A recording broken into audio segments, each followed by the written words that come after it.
आज के सेशन में हम डॉट नेट के कुछ नए कंट्रोल्स देखेंगे।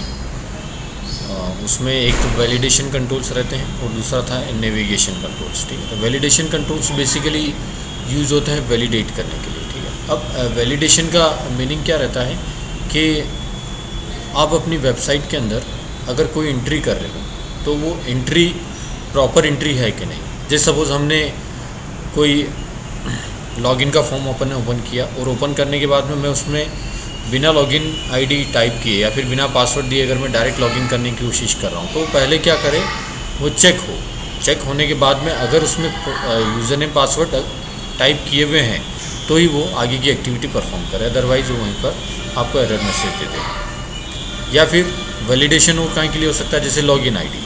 तो लॉगिन आईडी का एक फिक्स फॉर्मेट रहता है ना, कि कुछ टेक्स्ट उसके बाद @ का साइन आएगा, फिर कुछ टेक्स्ट, फिर डॉट, फिर com.co.in या जो भी एक्सटेंशन लास्ट में डोमेन नेम लगता है वो वाला आपका आ जाएगा।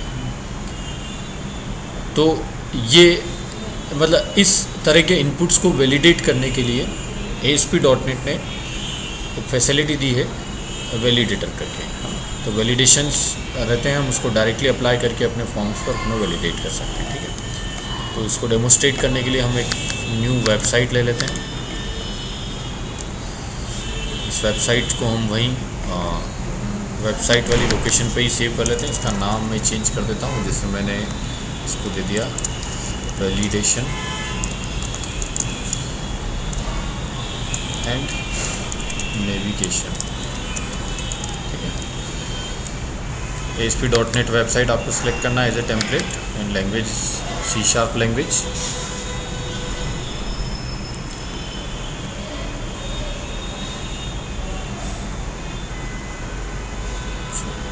अब ये अपना एक default.aspx पेज है बाय डिफ़ॉल्ट। हम इसी पे एक फॉर्म डिज़ाइन कर लेते हैं।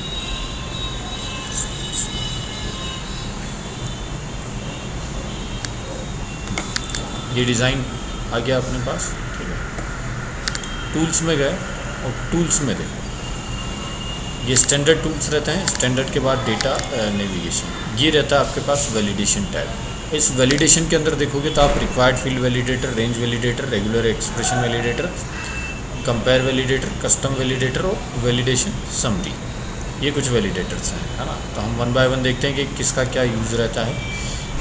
सबसे पहले मैं एक सिंपल फॉर्म डिज़ाइन कर लेता हूँ। स्टैंडर्ड से उठाकर मैंने एक टेक्स्ट बॉक्स लिया, एक बटन लिया, इस बटन को मैंने यहाँ लगा दिया, इस टेक्स्ट बॉक्स को मैंने यहाँ लगा दिया। एक लेबल ले लेते हैं, इस लेबल को यहाँ लगा दिया। लेबल की प्रॉपर्टी में जाकर सपोज मैंने लिख दिया नेम।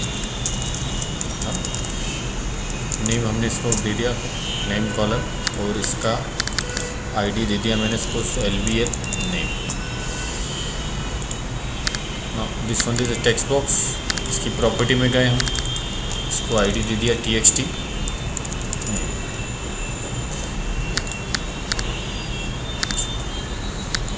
अब सपोज़ ये किसी रजिस्ट्रेशन फॉर्म को हम डिज़ाइन करने जा रहे हैं, उसका पार्ट है। तो ये बटन है, इसकी प्रॉपर्टी में गए, इसको सपोज़ मैंने लिख दिया सबमिट। इसको सबमिट बटन हमने बना दिया और इसका नाम हमने आईडी जो है चेंज कर दिया और BTN सबमिट कर दिया। अब देखो, अब सिंपल मैं इस फॉर्म को फ़िलहाल रन करता हूँ। ऐड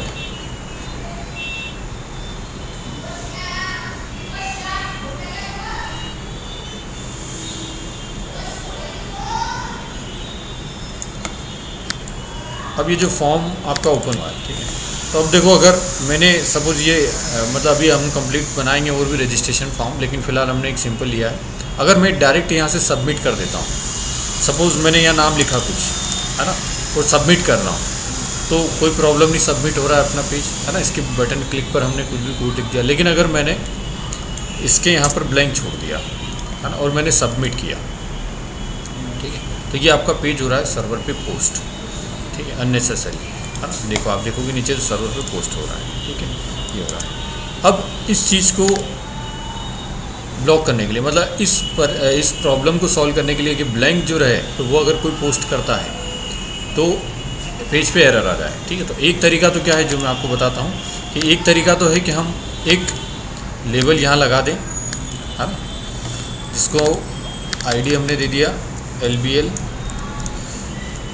एरर, और इसका टेक्स्ट फ़िलहाल ब्लैंक कर देते हैं।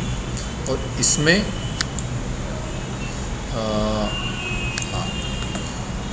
और इसका एक फॉर कलर रहता है, इसको हमने सपोज एरर है इसलिए रेड कर दिया, है ना। और इसके बटन क्लिक पर यहाँ मैंने चेक कर लिया कि if txt name dot text is equal to blank, तो हमने यहाँ पर एक मैसेज दे दिया कि LBL error dot text equal to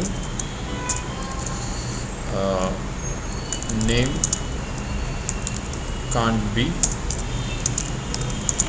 blank, है ना, या फिर प्लीज़ इंटर द नेम, इस तरह से। अब हम इसको रन करते हैं।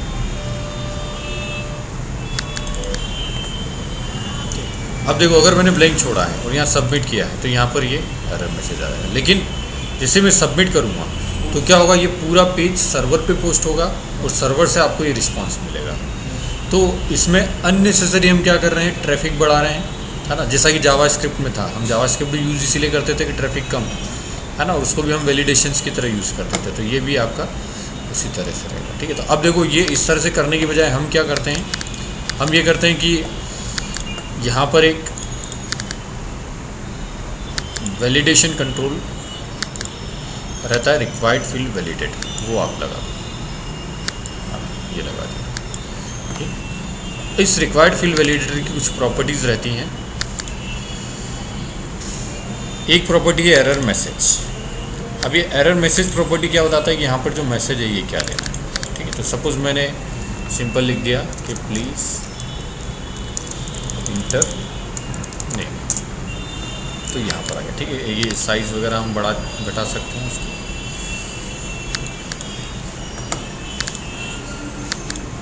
ठीक है। ये अपने पास एक वैलिडेटर आ गया। इसी के साथ में इस वैलिडेटर की एक प्रॉपर्टी रहती है कंट्रोल टू वैलिडेट, इसमें आप लिखोगे txt नेम। इसका मतलब ये वैलिडेटर किसको वैलिडेट कर रहा है, इस पर्टिकुलर कंट्रोल। अब अगर आप इसको रन करोगे और अब अगर आपने इसको ब्लैंक छोड़ा है तो देखो ये बिना पोस्ट किए आपको यहीं पर एरर शो कर देगा।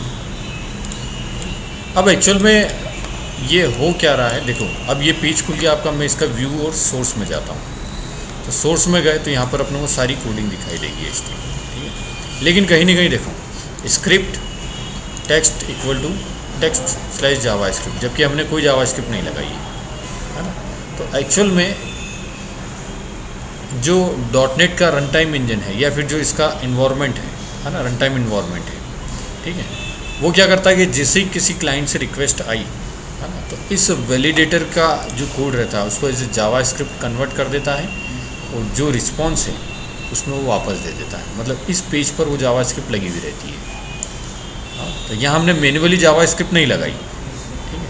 हमने क्या किया कि यहाँ पर केवल वैलिडेटर लगा के छोड़ दिया था। तो देखो हमको कोड कुछ भी नहीं लिखना पड़ा, केवल 2 प्रॉपर्टी चेंज करनी पड़ी, एक ड्रैग एंड ड्रॉप करना पड़ा। तो इससे अपना काम फास्ट और आसान हो जाता है, ठीक है। तो ये आपका वैलिडेटर है। अब वो जावास्क्रिप्ट का क्या कोड था, कितना लंबा चौड़ा लिखा था, हमें उसको देखने से कोई मतलब नहीं है। बस हमको इतना ध्यान रखना है कि वैलिडेटर्स फाइनली कन्वर्ट काइंड में होते हैं जावास्क्रिप्ट में। एक्चुअल में 2 तरीके से काम करते हैं, जावास्क्रिप्ट की तरह भी काम करते हैं। और अगर इन केस सपोज़ किसी के सिस्टम में अगर जावास्क्रिप्ट ब्लॉक है, ब्राउज़र में सेटिंग रहती है, वहाँ से आप कर सकते हो स्क्रिप्ट को ब्लॉक है, तो ये as a client side coding नहीं चलेगा। फिर तब ये सर्वर साइड की कोडिंग की तरह वर्क करने लगेगा, है ना। तो एटलीस्ट ये वैलिडेटर आप लगाओगे तो ये वर्क तो करेंगे ही करेंगे, है ना, either client side either server side. तो ये आपका फर्स्ट एक वैलिडेटर हो गया। उसके बाद सेकंड, सपोज और स्टैंडर्ड टूल से एक आध स्टैंडर्ड टूल और उठा लेते हैं। जैसे सपोज मैंने हाँ, नेम है, नेम से पहले, चलो नेम के बाद में ही कुछ और कंट्रोल्स ले लेते हैं। एक टेक्स्ट बॉक्स और ले लिया मैंने, एक लेबल और ले लिया। ये लेबल यहाँ लगाया, टेक्स्ट बॉक्स यहाँ लगाया। इस लेबल पे मैंने टेक्स्ट हटाकर यहाँ लिख दिया लॉगिन आईडी, ठीक है। और ये अपना txt लॉगिन हो गया।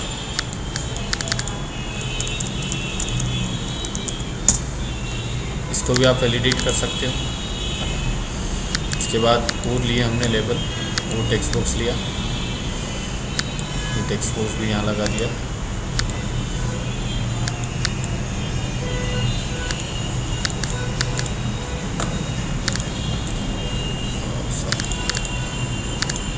इसको हमने लिया txt पासवर्ड,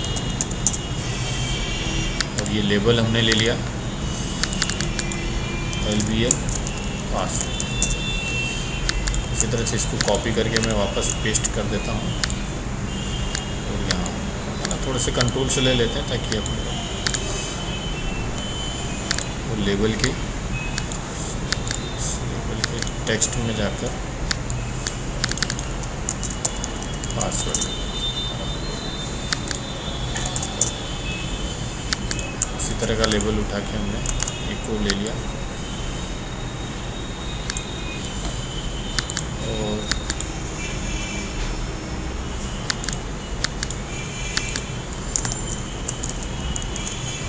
रीटाइप पासवर्ड।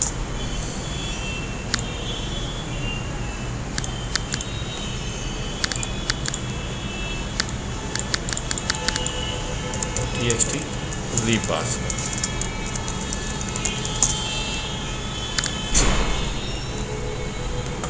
अब लॉगिन आईडी तो सिंपल, इसमें भी आप क्या कर सकते हो, रिक्वायर्ड फील्ड वैलिडेटर लगा सकते हो, है ना। कि रिक्वायर्ड फील्ड वैलिडेटर हमने लगाया है यहाँ पर।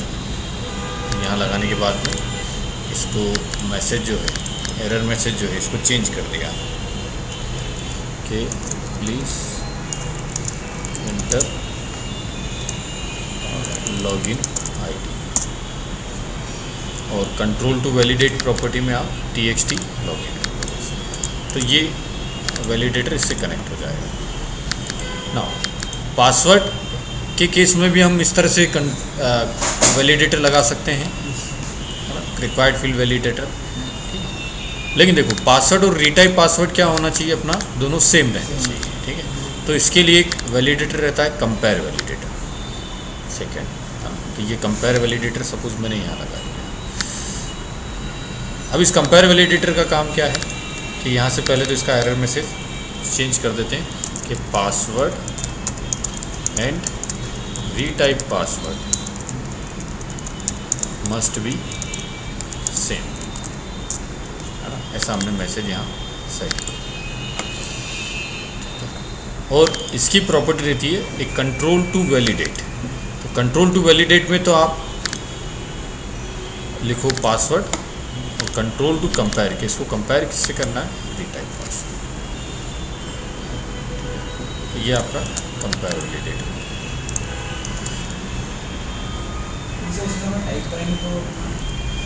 एक चीज़ और हम ये कर देते हैं कि इसमें इनकी प्रॉपर्टीज़ में जाकर टेक्स्ट मोड जो रहता है वो सिंगल लाइन की जगह पासवर्ड कर देते हैं, ठीक है। इसमें भी गए प्रॉपर्टी में सिंगल लाइन की जगह इसको भी पासवर्ड कर दिया। अब सपोज इसको आप रन करोगे, वन बाय वन हम सारी चीज़ें देखते जा रहे हैं।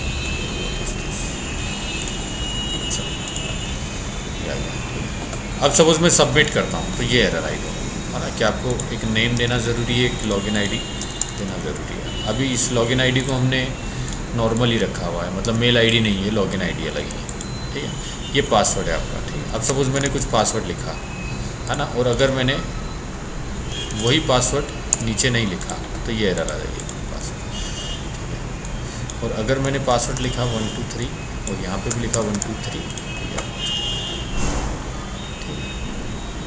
तो इसमें एक चीज़ और आपको ध्यान रखनी रहेगी कि सपोज़ मैं इसको स्टॉप करता हूँ, कि सपोज ये जो कंट्रोल है, इस कंट्रोल में मैंने कंट्रोल टू वैलिडेट जो लिया था txt पासवर्ड, तो ये इस कंट्रोल को कब चेक करेगा, जब txt पासवर्ड में हम टेक्स्ट टाइप करके हैं।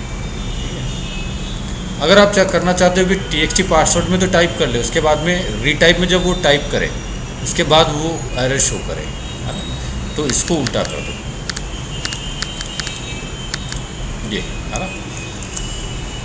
तो अब ये वैलिडेशन जो है ये कनेक्ट किससे हो गया, रीटाइप से। तो जब रीटाइप में कोई ऑपरेशन होगा तो ये एक्टिवेट होगा, और ये कंपेयर किससे करेगा, पासवर्ड से। तो पिछली बार क्या था कि एरर आपकी डायरेक्ट आ गई थी इसमें, लेकिन अब की बार से सबमिट किया, यहाँ कुछ टाइप किया, यहाँ कुछ टाइप किया, उसके बाद में अब मैं सबमिट कर, अभी तो दोनों सेम है, ब्लैंक है ना, अभी मैंने ये सा लिखा और सबमिट किया, और सॉरी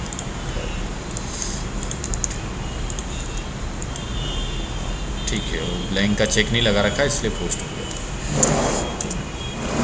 ये सपोज हमने लिखा 1 2 3 और यहाँ पे लिख दिया ASD और कंटिन्यू, तो ये आपका वैलिडेशन है। और अगर आप यहाँ पे भी 1 2 3 लिख दोगे तो ये आपकी एरर चली जाएगी, और अब आपका सर्वर पे पेज पोस्ट हो गया। तो ये कंपेयर के लिए काम आता है अपने पास। और इसके बाद देखते हैं, सपोज़ मैं स्टैंडर्ड से एक लेबल ले लेता हूँ, एक टेक्स्ट बॉक्स और ले लेता हूँ। इस टेक्स्ट बॉक्स के मैंने यहाँ लगा दिया, और ये लेबल जो है इसको यहाँ लगा दिया। सपोज इस लेबल में मैंने दिया एज, सॉरी ये टेक्स्ट बॉक्स की प्रॉपर्टी आ रही है, तो टेक्स्ट बॉक्स को मैंने लिख दिया txt एज। लेबल की प्रॉपर्टी में जाकर के लेबल का नाम तो छोड़ो और सीधे इस पे आ जाओ टेक्स्ट पे, तो इसमें दे दिया मैंने एज।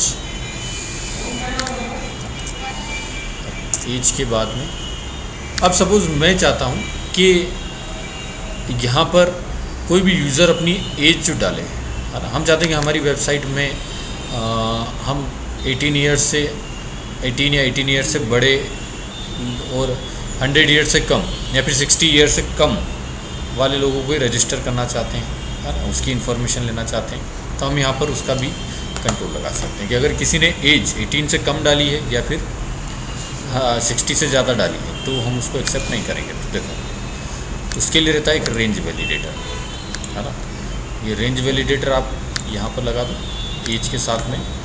इसकी प्रॉपर्टी में एक तो मैसेज प्रॉपर्टी रहती है, एरर मैसेज, तो इसको हम सिंपल चेंज कर सकते हैं। इसको हमने लिख दिया कि एज मस्ट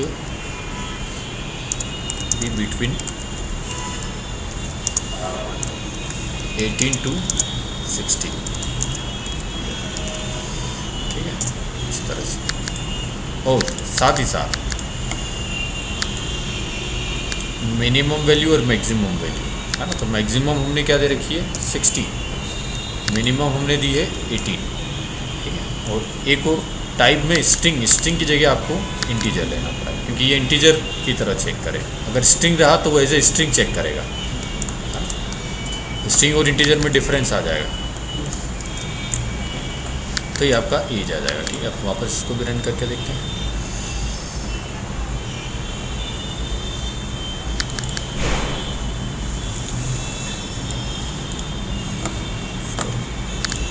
वापस से रन कर, ओके। एक प्रॉपर्टी अपनी छूट गई, कंट्रोल टू वैलिडेट करके हमने इसको यूज़ नहीं किया है। हाँ चला, ये रहा, कंट्रोल टू वैलिडेट यूज़ करना ज़रूरी है हर वैलिडेटर के साथ में एज। अब इसको आप रन करो,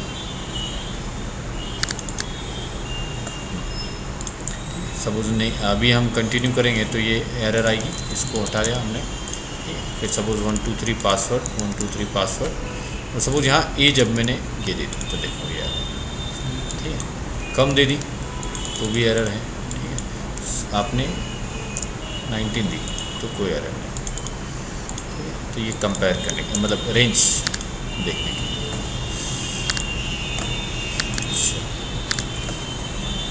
इसी के साथ अब सपोज नेक्स्ट वैलिडेशन अपने पास में है।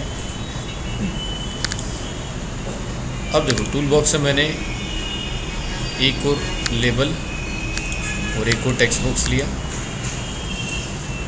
ये टेक्स्ट बॉक्स यहाँ उठा के डाला हमने, ये लेबल यहाँ लिया, इसमें मैं ले रहा हूँ ये टेक्स्ट बॉक्स की प्रॉपर्टी आई पहले, इसको हमने txt मेल आईडी के लिए बनाया, और यहाँ पर हमने लिख दिया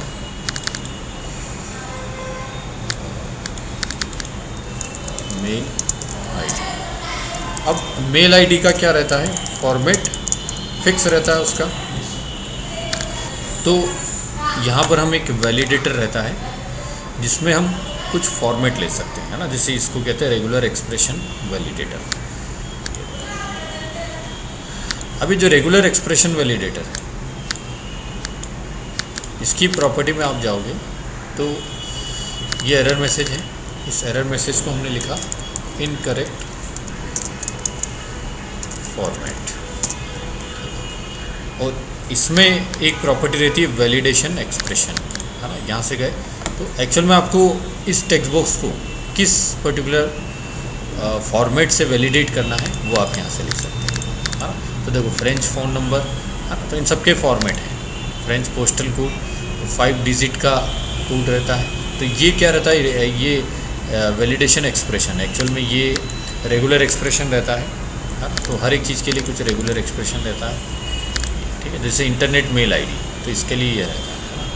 तो इसको समझने की हमको इतनी ज़रूरत नहीं है, हमको ये समझना है बस ये कहीं ना कहीं @ और कहीं ना कहीं डॉट को चेक कर रहा है ना, तो ये लगा दिया हमने। इसके अलावा एक main property control to validate, तो कंट्रोल टू वैलिडेट में आ जाएगा आपका मेल आईडी, इसको हमने सेव कर दिया। अगर अब मैं इसको रन करने के बाद देखता हूँ कि कुछ हमने डाल दिया, अगर अभी मैंने अगर मेल आईडी में ज़रा सा भी कुछ गड़बड़ किया, ठीक है, जिससे @com लिख दिया डायरेक्ट, है ना, तो एरर आ जाएगी, ठीक है। या फिर @ नहीं लगाया, ठीक है, .com लिख दिया तो एरर आ जाएगी, है ना। तो जब तक आप इसमें करेक्ट फॉर्मेट नहीं डालोगे मेल आईडी का, जैसे ये हो गया, तो ये आपकी एरर यहाँ से चली जाएगी, ठीक। तो ये रहता अपना वैलिडेशन, क्या बोलते हैं, रेगुलर एक्सप्रेशन वैलिडेटर।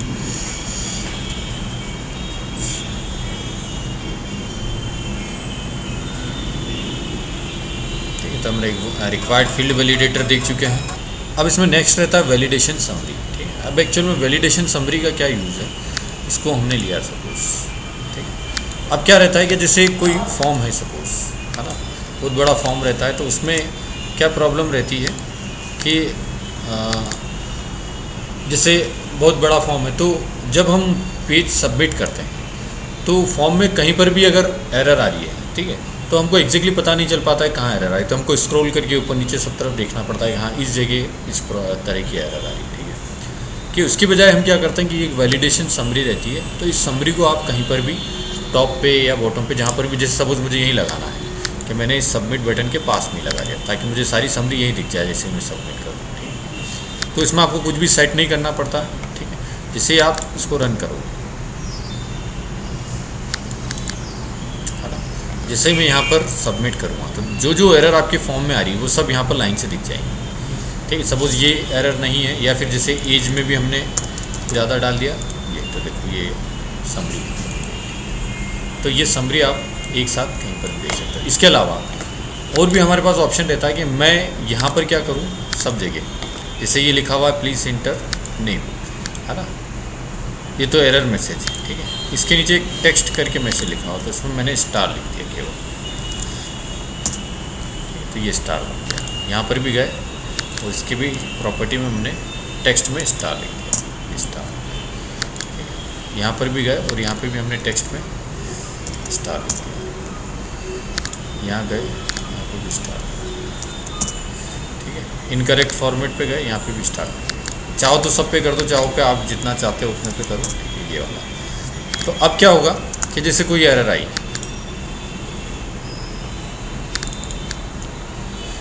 तो अब जैसे कोई एरर आई तो पूरे फॉर्म पे एरर नहीं दिखाई देगी, आप हमें केवल लास्ट में एरर दिखाई देगी, और यहाँ स्टार लगा दिए तो ताकि उससे पता चल जाएगा हमको लोकेशन का इस जगह और इस जगह एरर है। जैसे एज हमने गलत दे दी, ठीक है, तो आपकी स्टार आ जाएगा यहाँ पर, है ना, तो ये एरर आ गई। तो इस तरह से भी आप इसको मैनेज कर सकते हैं।